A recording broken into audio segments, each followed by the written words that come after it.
Que a paz do nosso Senhor e Salvador Jesus Cristo seja com cada um de vocês, seja com a nossa casa, com a nossa família.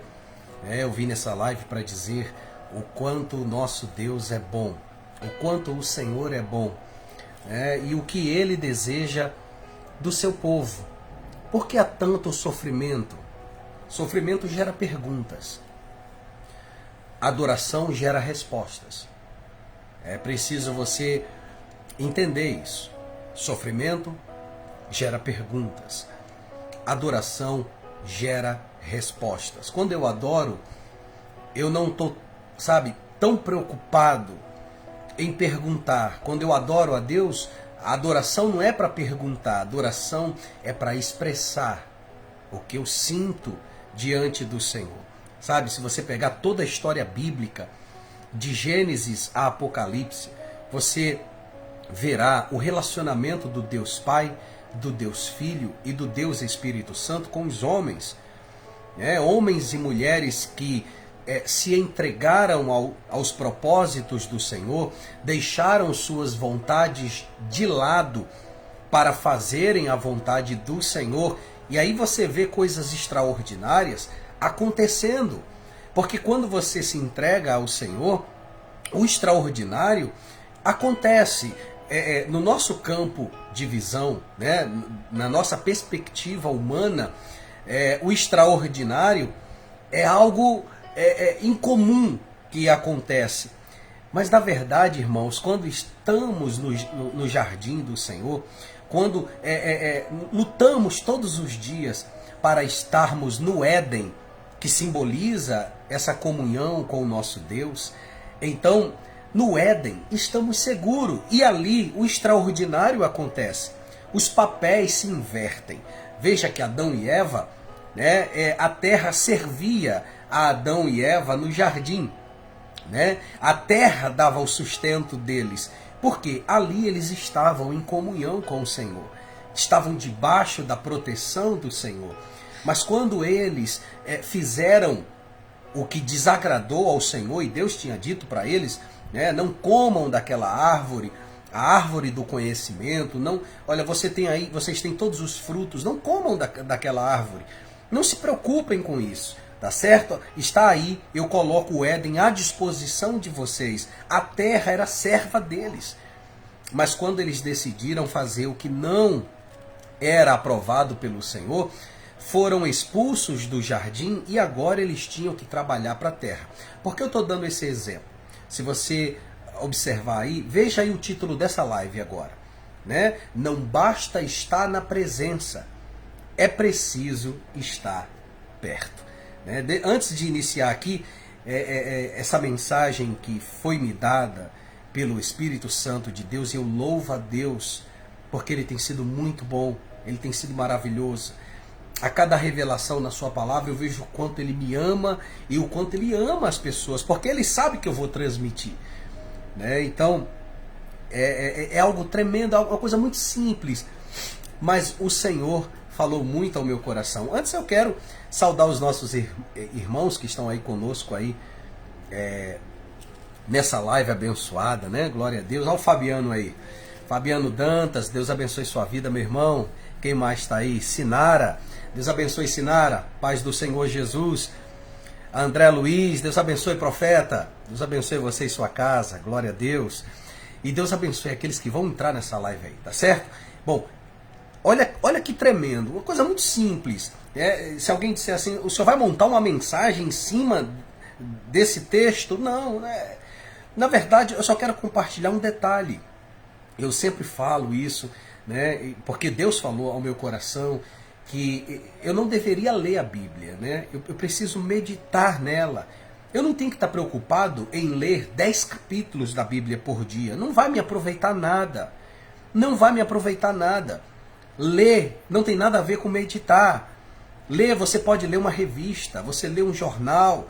Ó o Daílson aí. Deus abençoe o Daílson. Deus abençoe grandemente, meu irmão. Não esquece depois daquelas bênçãos lá. Ô, glória, irmãos, então meditar é diferente de ler. A própria ciência diz que a 60%, eu acho que é 60% ou 70% do que se lê se perde. Né? Mas quando você medita, aquilo vai para o teu coração. Aquela palavra agora, você colocou ela dentro do seu coração, então ela vai contigo, ela vai caminhar contigo para sempre. Por isso o salmista Davi, no Salmo 119, verso 11, se eu não estou enganado agora, mas vocês podem dar uma conferida aí, tá certo? Diz: guardei a tua palavra no meu coração, para não pecar contra ti. Esse guardar, não tem como eu guardar a palavra no meu coração apenas lendo. Eu preciso meditar, eu preciso entender o que o texto está dizendo e trazer aquele texto para os meus dias, para a minha situação, para o meu cotidiano, e tentar, naquele momento ali, pedir ao Espírito Santo discernimento para entender o que aquele texto está falando comigo. Isso é meditar na palavra de Deus. Então eu estava fazendo uma leitura ontem, ainda estou fazendo, na verdade eu estou em duas leituras, no Novo Testamento e no Velho Testamento, mas, como é que eu posso dizer, separados, né? No Novo Testamento eu estou nas cartas de Paulo e eu comecei uma leitura especial aqui no primeiro livro da Bíblia, né? o Gênesis. E então o que acontece? Eu estava aqui na parte em que Deus decidiu destruir Sodoma e Gomorra. E ele diz assim, nós não vamos esconder de Abraão, eu não posso esconder de Abraão o que estamos para fazer, eu não posso esconder, porque nele serão benditas todas as famílias da terra, então eu não posso esconder de Abraão o que eu estou prestes a fazer. Então ele chama Abraão ali, primeiro o Senhor com mais 2 anjos ali, entram na tenda de Abraão, né? Inclusive há nesse episódio aí, né, uma materialização de Deus no plano físico, porque ele entra na tenda, eles comem, né? Isso está aqui, ó, em Gênesis, deixa eu ver aqui, é o 17, é o 18, em Gênesis 18, né? Então ele recebe ali, Abraão chega a dizer assim na passagem de Deus, assim com os anjos, Abraão chega a dizer o seguinte: senhores, se eu mereço a sua atenção, não passem pela minha humilde casa sem me fazerem uma visita. Vou mandar trazer água para lavarem os pés e depois os senhores descansarão aqui debaixo da árvore. Também vou trazer um pouco de comida e assim terão forças para continuar a viagem. Você entende a linguagem de Abraão? Ele, ao mesmo tempo que ele reconhece, né, que o céu está dentro da casa dele, está bem diante dele, ele fala uma linguagem física, porque ele oferece água, ele oferece comida e chega a dizer, vocês também vão descansar. Então Deus ele não tem fome, Deus não tem sede, Deus não se cansa. Eu acho interessante como Deus, ele vê a atitude de Abraão e ele se submete àquilo. Ele se submete, né? Mais ou menos assim, eu vou fazer o que ele quer. Né? Eu vou fazer o que ele quer. O que ele quer é a nossa companhia. Né? Então Deus ele permanece ali e começa a conversar com Abraão. É quando ele avisa que Sara, né, também vai dar à luz a um filho, né, no tempo estabelecido, o filho da promessa. Depois disso aqui, um pouco mais na frente, os 2 anjos vão na direção de Sodoma. E nesse local, uma parte alta, né, porque o texto diz que eles ficaram e dali davam para ver toda a cidade. Né? Logo eu chego a entender que era uma localização, né, uma área geográfica alta, né, uma parte alta, e eles estavam ali, e Deus estava ali, e Abraão se aproxima. Os anjos vão para Sodoma, e Deus fica ali. Né? É o que o texto está dizendo aqui. Ó. Aí o Senhor disse a Abraão, há terríveis acusações contra Sodoma e Gomorra, e o pecado dos seus moradores é muito grave.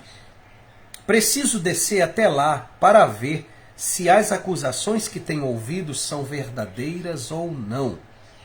Então 2 dos visitantes saíram, indo na direção de Sodoma, no caso os dois anjos.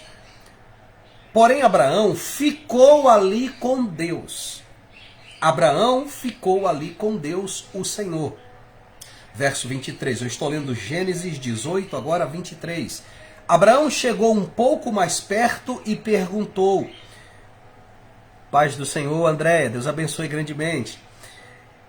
Abraão chegou um pouco mais perto e perguntou. Irmão, eu estava lendo isso aqui ontem e eu fiquei em êxtase, sabe, é o que eu falo, há segredos na Bíblia, há segredos. Deus revela a sua vontade, seus desígnios e segredos, né, para os seus filhos, mas nem todo mundo vai conseguir ter acesso a esses segredos. Porque para ter acesso a esses segredos, né, a uma visão mais ampla, eu preciso estar em submissão a Deus. Eu preciso andar com Cristo, amá-lo, obedecer os seus mandamentos. Dessa forma eu vou olhar para esse texto e eu vou contemplar coisas gloriosas aqui. E esse tipo de clareza espiritual, você não alcança isso numa faculdade. A teologia não vai lhe proporcionar isso.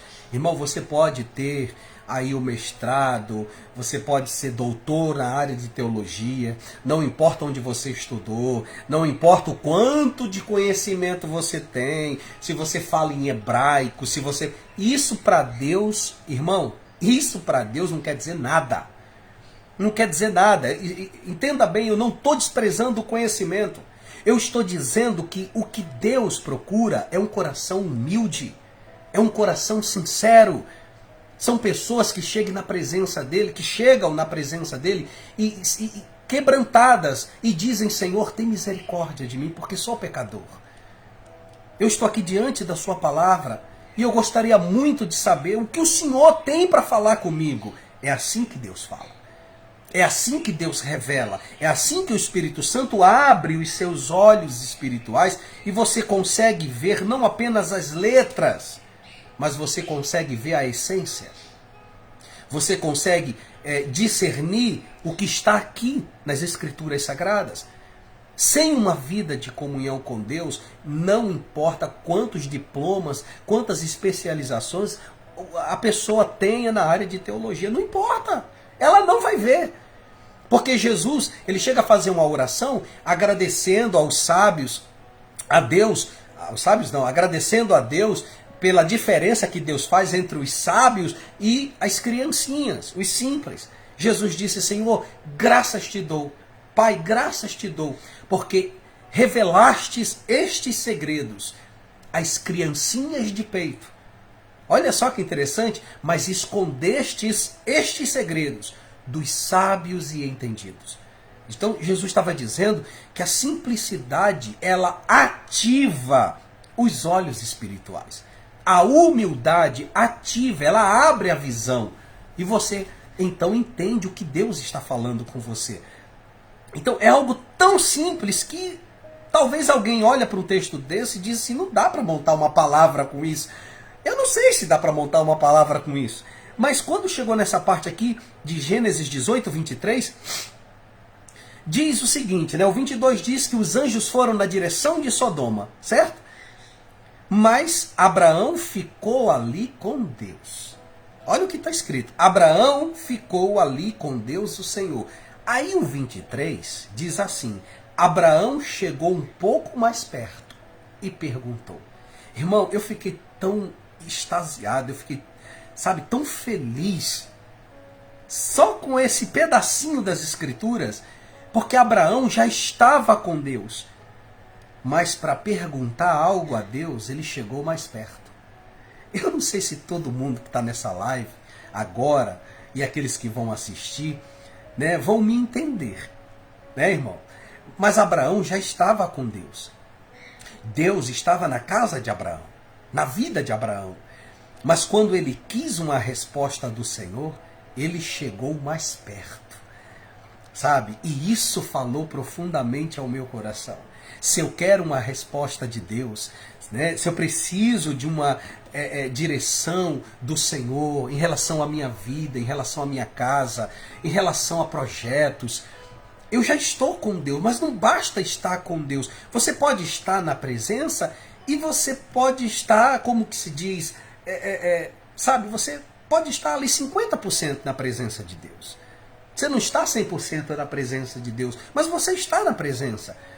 É como aquelas igrejas que o Senhor Jesus, ele ordena ali a João a escrever cartas às 7 igrejas da Ásia, e ele chega a falar com algumas igrejas sobre isso. Ele diz: eu reconheço que vocês são fortes, né? Não são ricos, né? Não são, eu conheço a pobreza de vocês, mas em mim vocês são ricos, né? Eu tenho visto a labuta, o trabalho de vocês, e que vocês não podem suportar homens maus, né? Que vocês colocaram à prova aqueles que disseram que eram apóstolos e não eram mentirosos.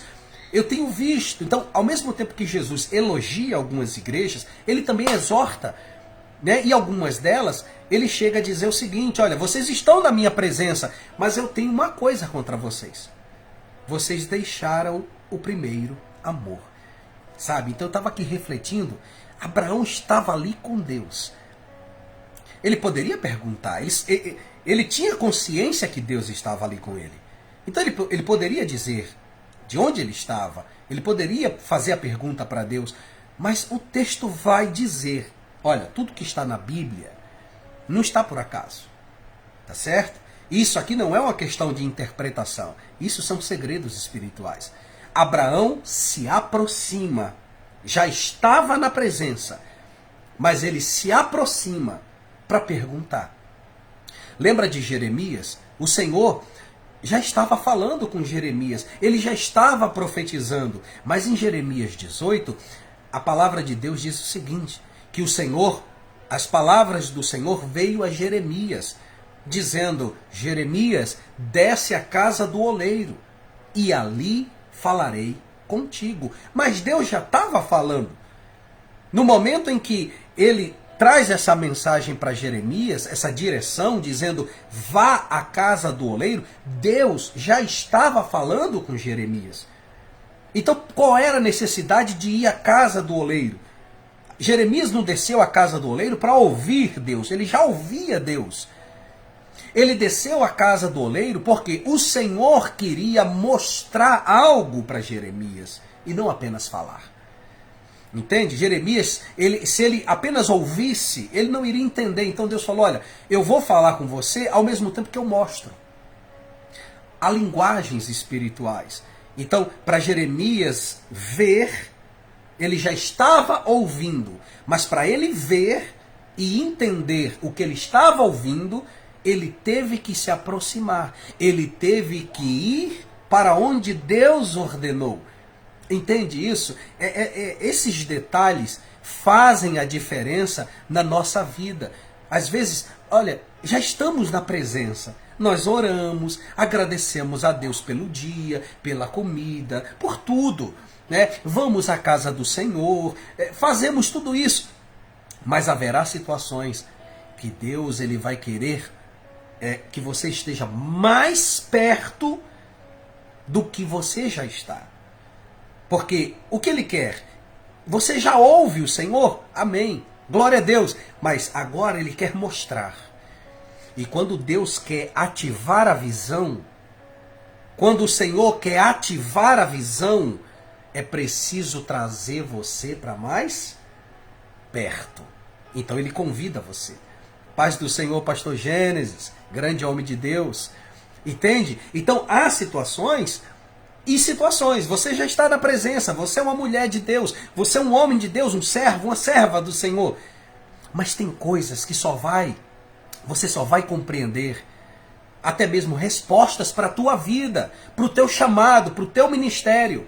Você só vai ativar a visão espiritual, você só vai ativar os ouvidos espirituais, sabe? E a linguagem espiritual, quando você se aproximar do Senhor, já na presença, se aproximar mais ainda. Eu lembro que Por esses dias, inclusive o pastor Gênesis, ele pregou aí lá no projeto Jesus na Praça, ele deu o exemplo dos discípulos, porque tinha 12 na mesa com Jesus, mas só um reclinava a cabeça no peito de Jesus.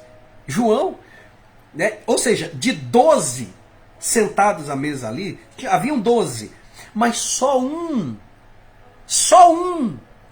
reclinou a cabeça no peito de Jesus.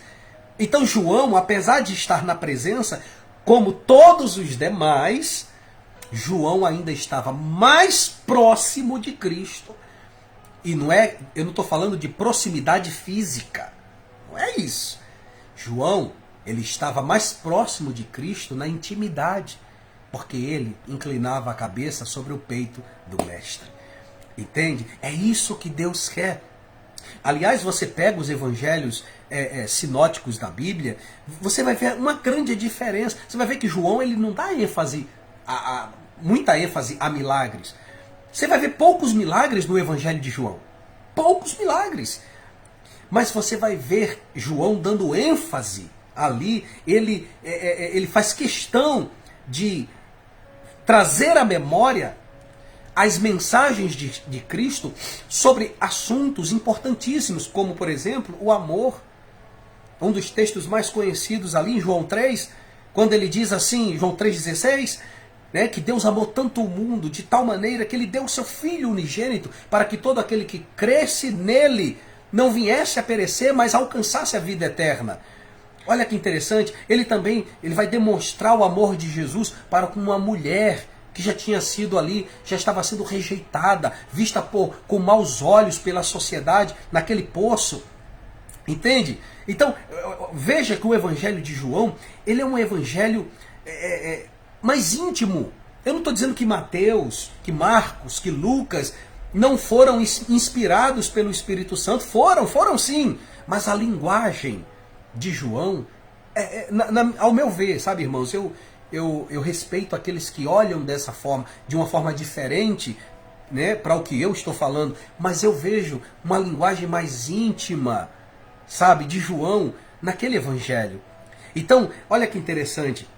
Abraão estava com Deus, mas ele se aproxima de Deus e ele começa a perguntar: Senhor, o Senhor vai destruir a cidade, todos os que estão lá e as pessoas boas, né? Vais destruir o justo com o injusto? O Senhor é o grande juiz do mundo. O Senhor não trabalha, não age dessa forma. Olha Abraão dizendo: eu conheço o Senhor. O Senhor não age dessa forma. Sabe? Então eu estava meditando aqui e eu parei nisso aqui. Eu fiquei... Irmãos, eu parei aqui, sabe? Eu não consegui mais continuar, porque é uma coisa simples, mas que tocou profundamente no meu coração. Abraão chegou um pouco mais perto e perguntou. Quando se está perto, tudo que você precisa, qualquer resposta, o Espírito de Deus dará a você. Sabe, existe um véu entre o mundo espiritual e o mundo físico. Alguns não entendem isso, sabe? E a comunhão, quando Deus ele nos convida à comunhão, a comunhão é o acesso. É quando você começa a caminhar entre os dois mundos. Você começa a caminhar entre o mundo espiritual e o mundo físico. Quando você está em comunhão com Deus, a comunhão ela é a chave do mundo espiritual. Sem comunhão, você vai ter uma noção sobre o reino. Você vai abrir essa Bíblia aqui e sabe, você vai ler o que todo mundo está lendo, mas não vai entender o que todo mundo está entendendo. Porque quando você se submete à palavra de Deus no dia a dia, quando você coloca em prática, a comunhão, ela abre isso aqui. Quer que eu prove para você? Vamos lá. Lembra dos dois discípulos que, depois da morte de Jesus, né, na verdade, os discípulos, alguns se dispersaram. Esses dois estavam indo a caminho de Emaús, por quê? Porque tinham familiares lá. Né, eles se separaram. Alguns estavam ali juntos, como João, Pedro, né, Tiago, mas houve uma separação. Eles estavam tristes, né? Inclusive esses dois discípulos estavam a caminho de Emaús, quando na verdade deveriam estar a caminho de Jerusalém, porque estavam na rota errada. Estavam na rota errada porque não conheciam o Mestre. Entende? Rapidamente esqueceram de tudo que viram e ouviram. Sem comunhão, não tem como manter a palavra de Deus no meu coração. Sem comunhão com Deus, eu não vou vencer o pecado. Sem a comunhão com Deus, eu não terei forças para carregar a minha cruz. Porque a força que há em você, física, vem da natureza humana. E a natureza humana não suporta o peso da cruz espiritual. A única maneira de carregar a cruz espiritual é pela força do Espírito, é me submetendo à vontade do Espírito, e é Ele quem nos ajuda. O que está escrito? Que Ele nos ajuda em nossas fraquezas. Sem o Espírito Santo, sem a ajuda dele, não tem como, meu irmão, não tem como eu vencer esse mundo, o sistema desse mundo, vencer os desejos da minha carne, não tem como. Só se eu estiver com Ele é que eu certamente vencerei. Porque é Ele quem me capacita, é Ele quem me dá a força. Então, olha que interessante. Os dois discípulos estavam a caminho de Emaús. Jesus caminha com eles. Né? Jesus pergunta, mas do que vocês estão falando? Eles olham para Cristo e não reconhecem Cristo. Né? Eles chegam a dizer assim, você é de onde? Você é estrangeiro? Você não é de Jerusalém? Será que é possível que só você não sabe o que aconteceu nesses últimos dias em Jerusalém? Mataram Jesus, o profeta. Olha, você está entendendo a visão? Caminhavam com Jesus, mas chamaram Jesus de profeta. Jesus não era profeta. Você está entendendo? Quando a visão está fechada, o nosso posicionamento, sabe, é totalmente errado. Estavam enxergando Jesus de forma errada. Mataram Jesus, o profeta. Jesus não era profeta. Jesus é o Filho de Deus. A visão estava embaçada. Por que estava embaçada? O posicionamento estava errado. Eu preciso estar em Jerusalém.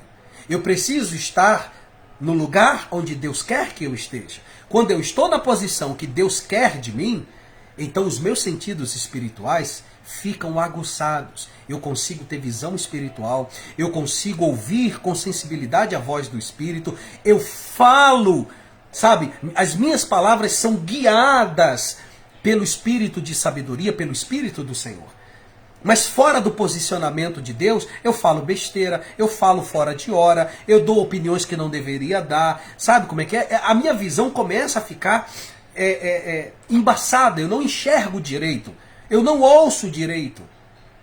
Por isso que vem o desespero, porque fora da comunhão não há direcionamento. E aí a pessoa começa a ficar perdida, sem saber o que fazer, para onde ir, como deve agir, com quem deve falar. Tudo isso pode ser respondido se você fizer como Abraão, se aproximar um pouco mais. Agora, olha que interessante. Os discípulos caminharam por quilômetros, sem saber que estavam caminhando com Jesus. E Jesus teve que pregar, teve que ensinar tudo de novo a eles. Aquele caminho, né, aquele trabalho ali de Jesus foi árduo sobre os discípulos, porque ele teve que relembrar toda a história. Ele lá de trás, dos primeiros patriarcas, para refrescar a mente deles. E aí quando chegaram no destino, a Bíblia diz que escureceu. E Jesus ia seguir caminho, né? E eles disseram, ficai aqui conosco, pois já é chegada a noite. Então Jesus entrou na casa deles e Jesus partiu o pão. No momento em que Jesus partiu o pão naquela mesa com eles, a Bíblia diz que os seus olhos se abriram e eles... é o Mestre, é Jesus, é o Senhor. Caminharam por vários quilômetros com Jesus, sem enxergar Jesus. Mas quando sentaram à mesa, e mesa é o quê? Intimidade com o Pai. Quando sentaram à mesa e o pão foi partido, comunhão. Seus olhos se abriram e viram Jesus. Você só pode ver Deus se houver intimidade. Irmãos, posso abrir meu coração para vocês? De coração? Eu vou falar coisas aqui de coração para vocês. Se não formos sinceros, se não levarmos a sério o nosso relacionamento com Deus, sem enganação, sem engano, sem mentiras, se não formos sinceros no dia a dia, manter o nosso coração limpo, nos arrepender dos nossos pecados, devorar isso aqui, devorar, irmão, devorar, abrir isso aqui e dizer, fala comigo, Espírito Santo, fala comigo, eu tenho sede da sua palavra. Se não fizermos isso, nós vamos ser pessoas sem sentidos espirituais. Vou dar um exemplo para você. Uma pessoa que não tem os sentidos físicos ativos, como é que é? Alguém que não enxerga. Tudo é difícil para ela. Ela não pode dar um passo com segurança. Ela tem que andar apalpando. Ou como aquela varinha que o cego usa. Por quê? Porque não tem visão. Imagine alguém que não ouve, a dificuldade que essa pessoa tem por não ouvir. Então ela tem que entender, e achar pessoas que falem a linguagem dos sinais, porque ela não ouve. Imagine alguém que é mudo, não consegue se comunicar, tem a língua presa. Olha o grau de dificuldade que essas pessoas que têm esses sentidos físicos que não funcionam, inativos. Imagine a dificuldade, como que é o cotidiano dessas pessoas. Imagine alguém que tem um problema nas pernas e não pode andar, um paralítico. O nível de dificuldade, trocar de roupa, tomar banho, fazer coisas que no dia a dia é simples pra gente, né? São coisas simples. São coisas muito simples, mas que se tornam difíceis, né? Que se tornam, como que eu posso dizer, se tornam quase que impossíveis se não tiver ajuda de pessoas. Por que que são tão difíceis? Por quê? Eu te digo por quê, né? São difíceis porque sem esse sentido, sem essa capacidade física, fica impossível realizar essas tarefas. Deus nos deu mãos, pés, tudo que há em nós é necessário. E quando há falta de um dos membros, a nossa vida já complica. Porque tudo que há em nós é necessário. Entende? A mesma coisa no campo espiritual. Uma pessoa que ela não leva a sério a vida dela com Deus, enquanto ela não tomar uma decisão de amar a Deus, amar ao Senhor, acima de tudo, acima de tudo, acima de pai, de mãe, de irmãos, de filhos, de marido, de amigos, de desejos pessoais, enquanto ela não amar a Cristo e casar com Jesus, ela vai viver uma vida assim, sem sabor. Ela vai viver uma vida que ela depende da visão de outros, porque ela não enxerga. Ela depende da visão do outro, porque ela não enxerga. Porque os seus sentidos estão inativos. Mas quando você se aproxima do Senhor e você se entrega a Ele de todo o coração, e você o ama, e você decidiu no seu coração, olha, eu vou fazer o que é certo. Eu vou fazer o que é certo. Eu quero fazer a vontade de Deus. Eu vou fazer a vontade de Deus enquanto eu viver na terra. Os meus dias na terra, eu vou agradar a Jesus, eu vou andar com Jesus, eu vou ser de Jesus, eu vou respirar Jesus, e não importa o preço que eu tenho que pagar. Ah, meu amigo, quando a pessoa determina, quando a pessoa ela escolhe viver dessa forma, ela não vive mais. É Cristo quem vive nela. É Cristo que vive nela. Aí tudo muda. Por quê? Entenda uma coisa. Você não dá frutos. Eu não dou frutos. Oh, igreja do Senhor. Igreja amada do Senhor. Você não pode gerar frutos. Quem gera frutos é Cristo. Quer que eu prove para vocês? Vou provar para vocês. Olha o que Jesus fala em João 15. Aqui, ó. João, capítulo 15. Eu sou a videira verdadeira. O meu pai é o lavrador ou o agricultor. Todos os ramos que não dão frutos, ele corta, embora eles estejam em mim. Mas os ramos que dão frutos ou uvas, ele poda, ou seja, limpa, a fim de que fiquem limpos e deem mais frutos ainda, ou mais uvas ainda. Vocês estão limpos pela palavra que vos tenho dado. Palavra. Olha como uma pessoa ela é purificada. Olha como uma pessoa é curada. Olha como uma pessoa vence na vida. Vence o mundo pela palavra. É a palavra. Não adianta vir com metodologia humana. Não adianta vir com ciências humanas. Com coisinhas, sabe? Essas técnicazinhas. Olha, porque se você fizer assim... Irmão, é no espírito. É o espírito. Não adianta você usar métodos terrenos para gerenciar o espiritual. Porque quem gerencia o terreno é o espiritual. Amém? Guarda essa palavra no seu coração. Por isso que metodologias humanas para gerenciar o que é espiritual dá errado. A pessoa vai se frustrar.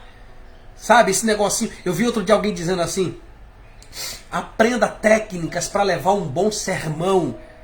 Ah, pelo amor de Deus, gente. Querem agora assumir o lugar do Espírito Santo? Querem agora assumir o lugar do Espírito Santo? Eu nunca tive aula sobre isso. Eu não precisei de técnica humana, nada disso. Porque quem prega não sou eu, quem prega é o Espírito Santo. Você quer ensinar o Espírito Santo agora?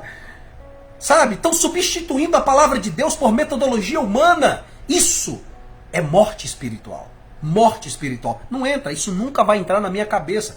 1000 pessoas podem falar ao meu redor. Não entra. É a palavra. É a palavra de Deus. Enquanto eu respirar, eu serei guiado pela palavra de Deus. Eu não vou colocar nada para substituir a palavra de Deus. Não vem com negócio de coachzinho para cima de mim, com isso, com aquilo. Não me interessa. Palavra. E o professor chamado Espírito Santo, é ele quem prega através de mim. Claro que eu tenho que fazer minha parte e meditar na palavra. Então ele me usa, porque eu sou o vaso. 2 Coríntios capítulo 4, verso 7. Temos dentro deste vaso a excelência do poder de Deus. Para que o vaso não se glorie, porque a excelência e o poder pertencem a Deus. É Ele quem nos usa. É o Espírito Santo quem faz, irmão. Não adianta botar o homem para assumir o lugar do Espírito Santo. Vai dar errado, né? E vai acabar mal. Então Jesus está dizendo aqui, olha que coisa gloriosa. Ele está dizendo, vocês estão limpos por meio da minha palavra. Aleluia! Continuem unidos comigo. Olha o que Jesus está dizendo. Fiquem unidos comigo. Qual é o resultado? De você estar unido com Cristo. De você abrir mão de tudo que desagrada ao Senhor para andar com Ele, para se relacionar com Ele. Sabe qual é o resultado disso? Ele diz aqui, fiquem unidos comigo. E eu continuarei unido com vocês. Pois assim como o ramo só dá uvas quando está unido à planta, à videira, assim também vocês só podem dar fruto se ficarem unidos comigo. É Jesus. Quem está falando aqui é o Filho de Deus. Você entende isso? Não há frutos se Jesus está ausente. Amada igreja do Senhor, noiva do Cordeiro, este é o grande segredo da felicidade. É estar unido com Jesus. É amá-lo, é abrir mão de tudo por causa dele. É assim que chegaremos na Nova Jerusalém. É assim que seremos salvos. Precisamos estar unidos. Quando eu estou unido com Jesus, eu consigo perdoar. Quando eu estou unido com Jesus, eu consigo entender a palavra. Quando eu estou unido com Jesus, eu consigo amar pessoas que, humanamente falando, é difícil de amar, é impossível amar, mas eu consigo. Por quê? Porque a palavra dentro de mim me capacita para isso. Que coisa gloriosa o que o Senhor está falando conosco nessa manhã. E ele diz assim, olha que lindo isso. Ele diz assim, eu sou a videira, vocês são os ramos. Quem está unido comigo e eu com ele, esse dá muito fruto. Não é pouco não, é muito. Tá? Ele está dizendo aqui, dá muito fruto. Porque sem mim, vocês não podem fazer nada.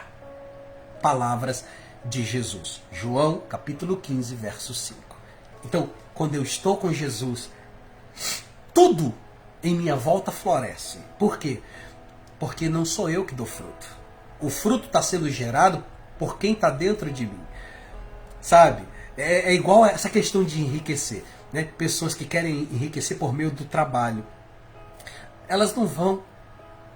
Elas não vão. Eu vou te dizer por quê. Veja bem. A pessoa que tem muitos bens, um grande poder aquisitivo, isso não significa que ela é uma pessoa próspera, rica. Não. Ela é alguém que tem poder aquisitivo, poder financeiro, mas a Bíblia vai dizer, e eu fico com a Bíblia, e eu acredito que você que está me assistindo, os meus irmãos aí, também acreditam nisso. Né? Que, olha que interessante, a bênção de Deus enriquece. Então, é a bênção que enriquece. É o espiritual que enriquece. Entende? Eu não estou dizendo que todo cristão financeiramente vai ser rico. Isso aí, eu não tenho como nem entrar nessa área e falar nada, porque é Deus quem trata com cada um no individual, é Deus quem sabe, quem tem estrutura para ter poder aquisitivo e quem não tem estrutura para ter. Isso aí é um trabalhar de Deus com cada um no individual. Né? Deus dá mediante a estrutura espiritual de cada um. Mas olha que interessante, a bênção enriquece. Por isso que Deus falou para Abraão, olha, Abraão, sê tu uma bênção. Ou seja, eu não vou apenas te abençoar, Abraão. Eu vou transformar você na bênção. Olha que coisa gloriosa.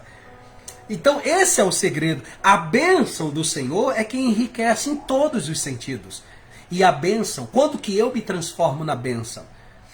Quando que eu me transformo na própria bênção? Quando que Deus me usa como bênção na vida dos outros? Quando eu me uno a Cristo. Quando eu ando com Cristo. Quando eu tenho comunhão com Cristo. E esse é o segredo de uma vida feliz, alegre e abençoada.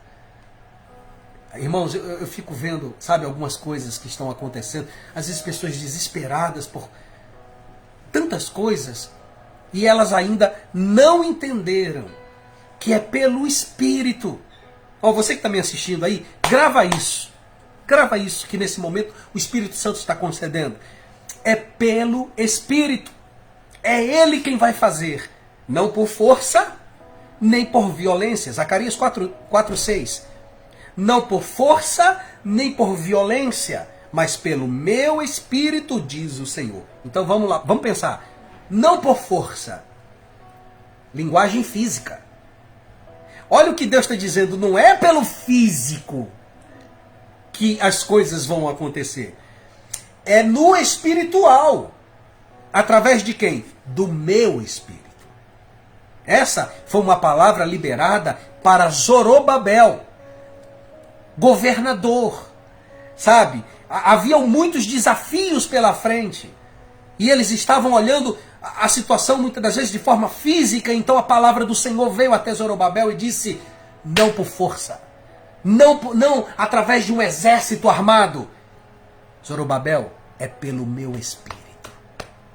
É isso que acontece. Tá vendo como que o Espírito Santo fala, irmão? Eu comecei lá em Gênesis 18, né? Estava em Gênesis, fui para João capítulo 15. Por quê? Eu não mando, eu não controlo. É o Espírito Santo quem vai dando a direção. Já estamos em Zacarias. É Ele quem fala, é Ele quem conduz. Eu quero dizer para você que as tribulações que você tem passado, ou já passou e irá passar, tá? Não se engane. Não se engane. Eu seria mentiroso, eu seria falso homem de Deus, eu seria um falso servo do Senhor Se eu chegasse aqui e dissesse para vocês, olha, daqui em diante a coisa vai ficar tão boa, é só bênção. Não, não é só bênção, mentira, não é só bênção. Virão lutas, queridos irmãos. Virão tentações. As tentações vão bater na sua porta. Hoje mesmo vão bater na sua porta. Virão lutas. Pessoas vão se levantar contra você. E Deus vai permitir tudo isso. Porque no meio desses vales, quando a igreja entender que a igreja ela é moldada, não é na bênção. A igreja é moldada nos vales. Os vales são necessários. Eu sei, dói mesmo, dói. Eu não sei nem te dizer o nível, mas dói. A dor da rejeição, sabe? A dor da incompreensão. Dói muito. Mas está provocando algo na tua estrutura. Está acontecendo coisas dentro de você que você mesma não pode ver. Deus está mudando a tua estrutura. Desculpa a expressão, cada paulada da vida, essa é a expressão certa, cada paulada da vida vem mudando você por dentro. E isso é Deus quem faz. Deus está moldando você. Agora, como passar por esse vale em paz? Como passar por esse processo com segurança? Sem perder a esperança, porque o problema não é o vale, o problema não é o deserto, o problema é eu não sentir Deus no vale. Você está entendendo isso, irmão? O problema é eu não ter acesso ao reino no vale. O problema não é o vale, irmãos. O problema não é o problema. Sabe, eu preciso estar conectado com Ele, porque se eu estou com Ele, a sensação que temos é que estamos anestesiados. Eu sei que eu estou levando pancada, mas eu não estou sentindo. Por quê? Porque quem está dentro de mim é quem está me, segurando as minhas estruturas. É quem está me guiando, é quem está me levando. Eu não estou andando, eu estou sendo guiado. Eu não estou caminhando, eu estou flutuando. Por que eu estou dizendo isso? Porque isso aconteceu com todos os servos e servas do Senhor lá atrás. Era Deus guiando. Quando Deus quis repreender Israel, no tempo do rei Acabe, faltava temor, fé, adoração. O altar do Senhor estava em ruínas e eles clamando a Baal, dizendo que Baal é que mandava chuva, que a terra estava próspera por causa de Baal. Então Deus levanta o tisbita Elias e diz o seguinte: vai lá, leva as minhas palavras para Acabe. Este povo está desviado dos meus caminhos. Eles estão dando glória a deuses falsos. Enquanto eu abençoo a terra, eles estão cultuando a falsos deuses. Então Elias, profeta do Senhor, se apresenta diante do rei Acabe, exorta Acabe, exorta todo mundo e diz: olha, Elias estava tão indignado que ele nem usou as palavras do Senhor. Sabe o que ele disse? Segundo a minha palavra, não cairá chuva nessa terra. Nem orvalho,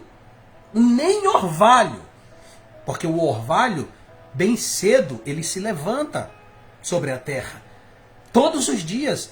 Há orvalho sobre a terra todos os dias. A palavra de Elias estava tão cheia, da direção do Espírito, estava tão indignado que ele disse: nem orvalho vai subir da terra. Segundo a minha palavra, essa terra vai secar, não haverá frutos, até que vocês reconheçam que só existe um Deus verdadeiro, o Deus de Israel. Então ele deu as costas e foi embora. Acredito que naquele momento, Acabe, como estava desviado, ele nem deu muita atenção, né? E agora eu estou conjecturando, ele deve ter dito assim: ele é assim mesmo. Já viu como ele se veste? É um homem estranho, que usa roupa de peles de animais, um cinturão estranho, Elias é assim mesmo, ele gosta de perturbar Israel. Só que os dias foram passando, né? E vem um mês, vem 2, vem 3, vem 6, e nada de chuva, os campos começam a secar, os últimos frutos começam a acabar, a coisa vai estreitando, os rios secam, sabe? As nascentes secam, e aí começa o desespero, porque é assim que o ser humano olha para Deus. O ser humano não olha para Deus quando a geladeira dele está cheia, quando a conta bancária dele está legal, né? Ele não olha. Mas quando Deus toca no bolso, irmão, aí ele olha. Rapidinho ele olha para o céu, né? O desespero já entra dentro de casa e diz, cheguei, e aí? É meu tempo agora. E o desespero, ele não pede para entrar, ele entra. Né? Ele nasce em meio a uma vida ausente de Deus. Né? A ausência de Deus gera desespero. Então Acabe agora manda o seu exército procurar Elias e não achavam Elias. Mas o que eu acho interessante é que Deus falou o que para Elias? Quando Deus fez secar todas as fontes da terra, Deus disse para Elias, só deixei uma fonte funcionando, meu servo. Está lá em Querite. Tá? Vai para lá. Querite ficava no alto de uma montanha. Essa fonte ficava no lugar alto. Olha como Deus é tremendo. Olha como Deus é poderoso. Todas as fontes de baixo estavam secas.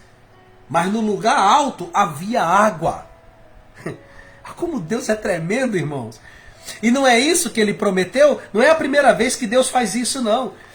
Não é a primeira vez que Deus faz isso, não. Hoje o Espírito Santo está...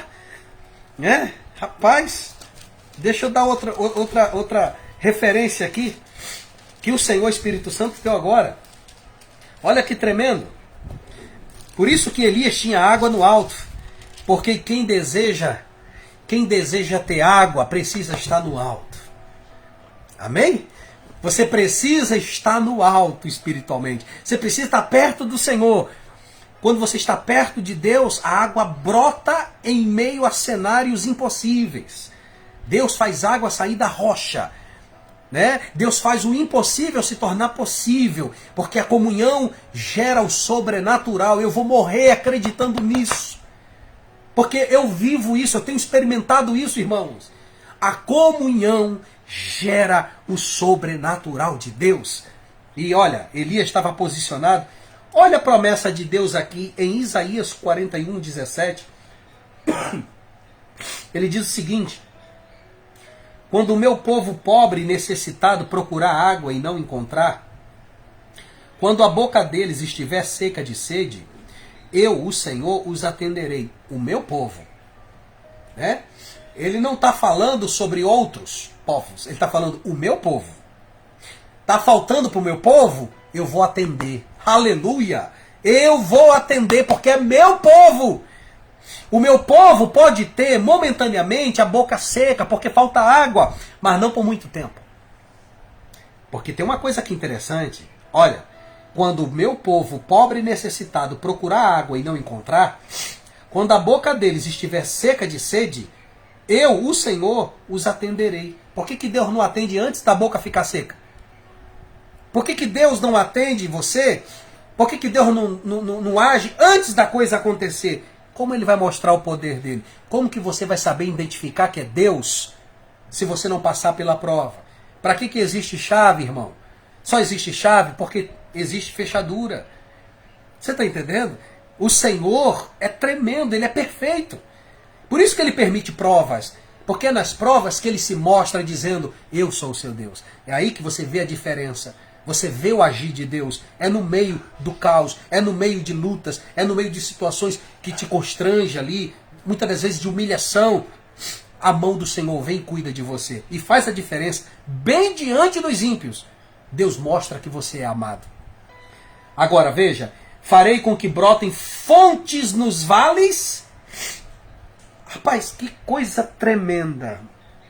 Farei com que brote fontes nos vales, lugar baixo, e com que rios corram pelas montanhas, onde não há plantas.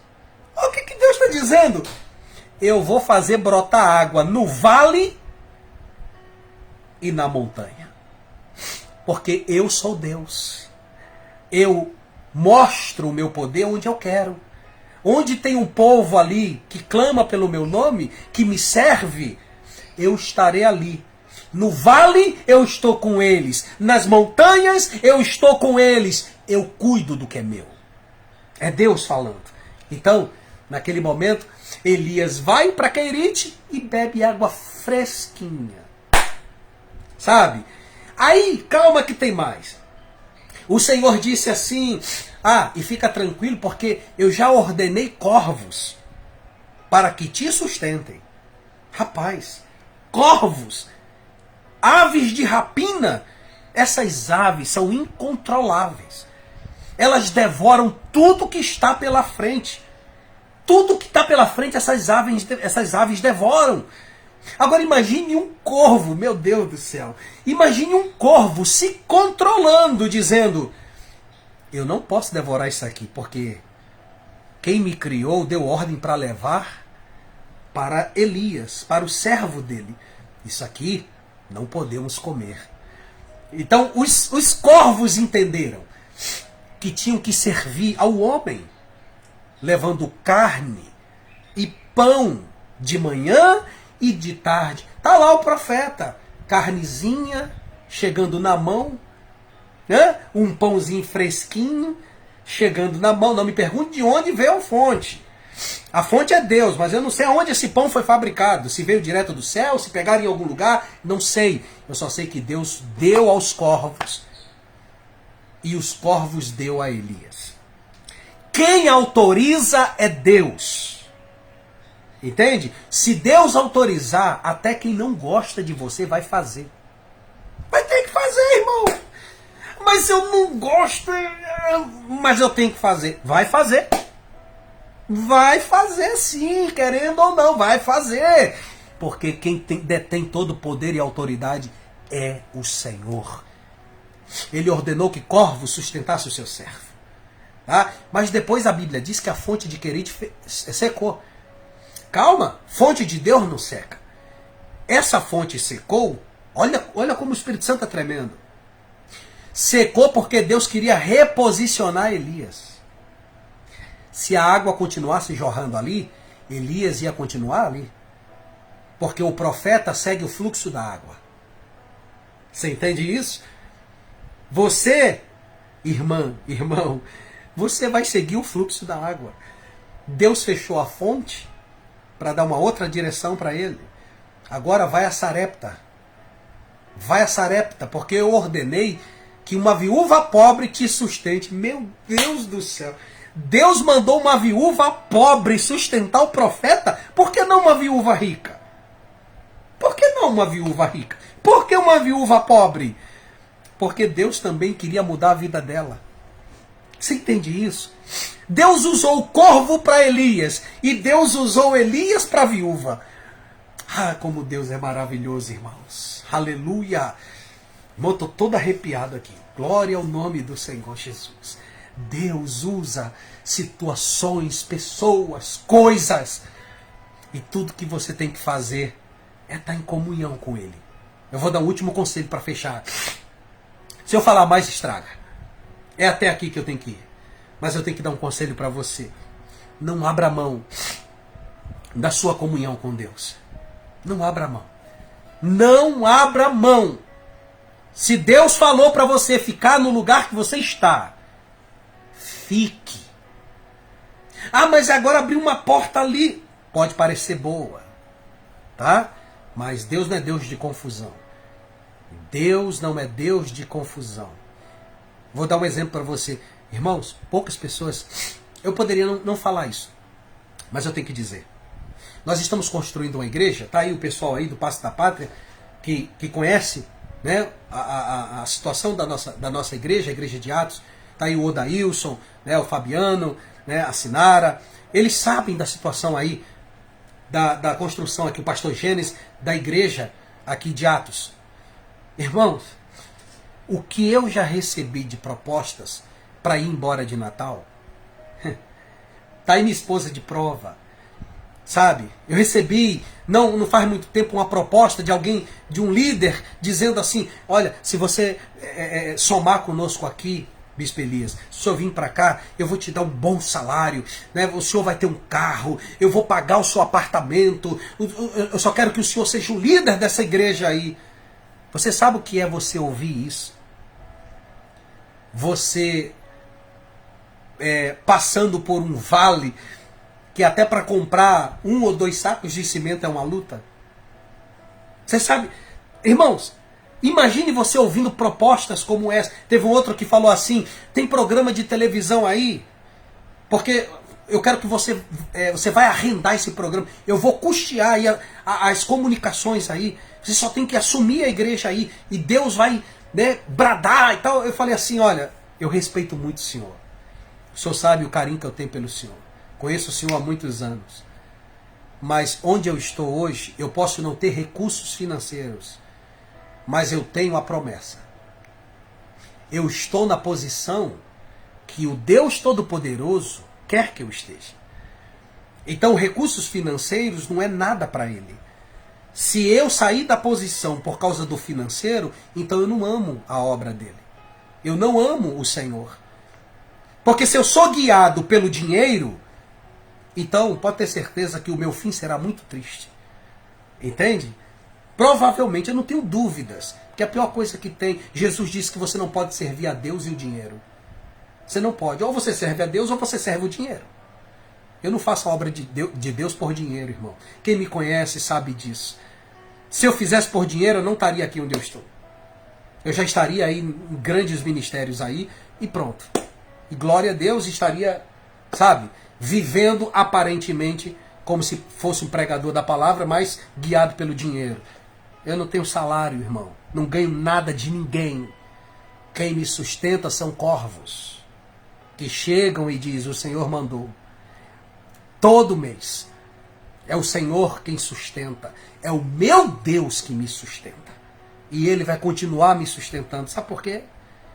Porque o dinheiro não tem valor para quem tem princípios. O valor, sabe, ele pode ser alterado. Ele pode deixar de existir. Princípios, se você perder princípios, você perde tudo. Então ame a Deus. Eu dei esse exemplo para você entender. Outro dia faltou cimento na obra. Não tinha mais nem um saco de cimento. E eu cheguei até o Senhor e disse, Senhor, papai, tua obra está precisando de cimento. Acabou lá. Eu estou no aguardo, tá bom? Obrigado, pai. Graças te dou. Aí, Deus usou um servo do Senhor. Aí, inclusive, o pessoal do Passo da Pátria conhece ele. Bispo, senti no coração, vai chegar aí uma bênção aí, viu? Na igreja do Senhor aí. Falei, oh, glória a Deus. No dia seguinte chegou areia e chegou vários sacos de cimento. Sabe? Aí você diz, é coincidência? Coincidência? Não tem coincidência, meu irmão. Eu falei com ele, ele enviou. Você está entendendo? É isso que o Senhor faz. Não troque sua comunhão com Deus por nada. Cuidado com as portas que são abertas pelo diabo para te afastar do teu propósito com Deus. Há caminhos para o homem que parece de bem, mas o fim deles é de morte. Fica no jardim. Não se preocupa com nada. Não te preocupes com nada. Fica no jardim. O que é ficar no jardim? Viva uma vida de oração. Ame. Perdoe quem tem que perdoar. Ah, não tem mais ninguém para perdoar não, bispo. Estou tranquilo. Então, exercite, cresça no amor de Deus. Devora essa palavra. Abre ela todos os dias. Se relaciona com o Espírito Santo. E fica tranquilo. Porque aquele que ordenou corvos a sustentar Elias dará ordem aos seus corvos. Eu estou usando agora uma analogia. Esses corvos também hoje podem ser pessoas, meios, sabe? Autorizados por Deus para chegar até você. E vai chegar. Tudo o que você precisa vai chegar. Se você estiver dando para Deus, o que Ele merece. Todo louvor, toda adoração, toda dedicação. Essa é a mensagem do Senhor para os dias de hoje para cada um de nós. Faça como Abraão. Abraão já estava com Deus e chegou mais perto porque ele queria uma resposta. Você não precisa ir ao homem. Você não precisa ir a homens. Você não precisa buscar profetas. Você só precisa se aproximar do Senhor em comunhão. E Ele dará as respostas que você precisa. Tá bom? Que o Senhor Jesus abençoe sua casa, sua família. Que a paz que excede todo o entendimento, da parte de nosso Senhor e Salvador Jesus Cristo, seja com cada um de vocês. E até a próxima, se Ele, o dono da obra, o nosso Pai, o nosso amigo, o nosso Criador, nos autorizar. Deus abençoe e até lá, em nome de Jesus.